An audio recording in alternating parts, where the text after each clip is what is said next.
Let's dive a little bit into attachment. I know that's a big part of what you do. So for Mhm. those unfamiliar with that term, what is attachment? Yeah, so that's a great question. It's an area that's receiving a lot of growth and attention when we look at the neuroscience aspects of it. We know that we are born primed for connection, attachment, attunement, and attachment really refers to that inborn need that we as human beings have to have loving, attuned, consistently available caregivers present. We now know that infants can't self-regulate. They're entirely reliant on their parents and their caregivers to bring about this affect regulation state through a process of co-regulation. And that when they have those loving, attuned kind of caregivers present for them, this teaches them, how to, as they get older, self-regulate through that supportive process. Sadly, we work a lot with individuals who have not had those healthy attachment experiences in their early life. And I don't think it's ever because somebody doesn't want to do that, but just often that people don't know how. And that historically it wasn't known, I think, how critical this is to our actual brain growth and development. There's research that's come out. Alan Shore talks a lot about this. Around how rapidly our brain grows and develops in the earliest years, and in particular in that first year of life, where he says 5/6 of that brain growth and development is driven by attachment. So really critical and important for building our nervous system and our later life stress regulatory systems that we access throughout the lifespan. Got it. So like you kind of touched on this, but just to dive a little deeper. So for people who experienced trauma as children, adverse childhood experiences, how does that trauma impact their brain as a developing child and as well as their nervous system? And then I guess also like, how does that then impact their adult life? hmm So attachment, when we have secure, healthy attachment relationships, it's considered to be neuroprotective. So it like optimally helps our brain grow and develop as best as it possibly can. And the brain develops from the inside out and the bottom up. So each of our brain networks continue to grow and develop, even if we've had, trauma or stress occur that may have impacted or inhibited brain growth and development. Typically, the regions that seem to be affected are the areas that are growing and developing at the time.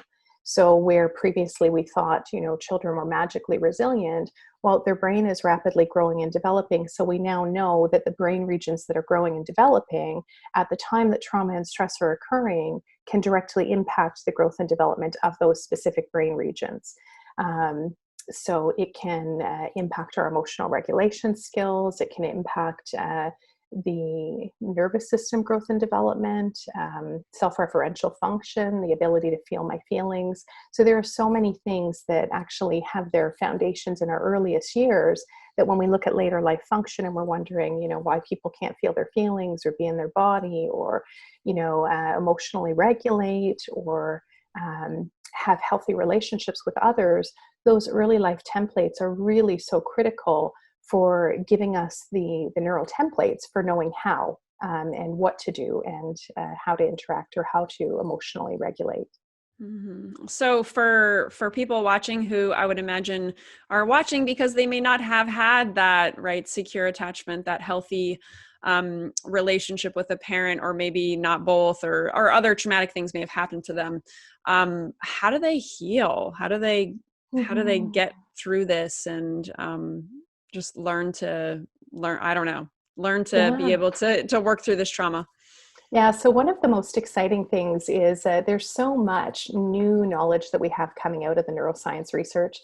One of the things that I think is so hopeful is our attachment experiences do shape how we relate to others, absolutely. But the research is suggesting, and I think this is Dan Siegel's that I reviewed this from originally, is saying that it's not even so much our attachment experiences, but whether we've been able to form meaning of our attachment experiences. Mm. So when we can emotionally connect to those experiences in a safe, structured way and, reflect on them from that meaning-making part of our brain, left hemisphere part of the brain, then we can integrate that and start to look at what we need and want to have happen differently.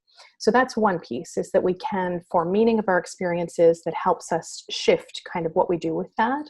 The other piece is working through things in a safe, structured way allows healing to happen. So we use an integrative trauma and attachment treatment model that is really helpful, and often attachment is what we're working with. So helping people to process through their traumatic or adverse experiences in a safe, structured way and form meaning.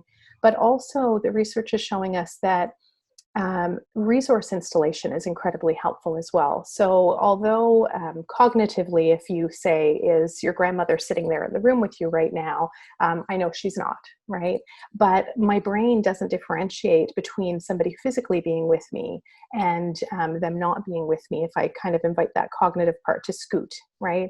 So if I visualize, for example, loving, attuned connection, and I'm just focusing on that experience of that at that more right hemisphere felt, emotional felt state, I can embody that, and the brain doesn't actually differentiate that. So there are some incredible resources that help us to install resources, tools, and even experiences that we needed or wanted to have happen that perhaps were not available to us. And that can be incredibly, incredibly healing. So what's an example of that? Like if someone didn't get, if let's say they have trauma because they were emotionally neglected or something like that, like how would one do that in order to like have that experience? Like what, or any other example you could give?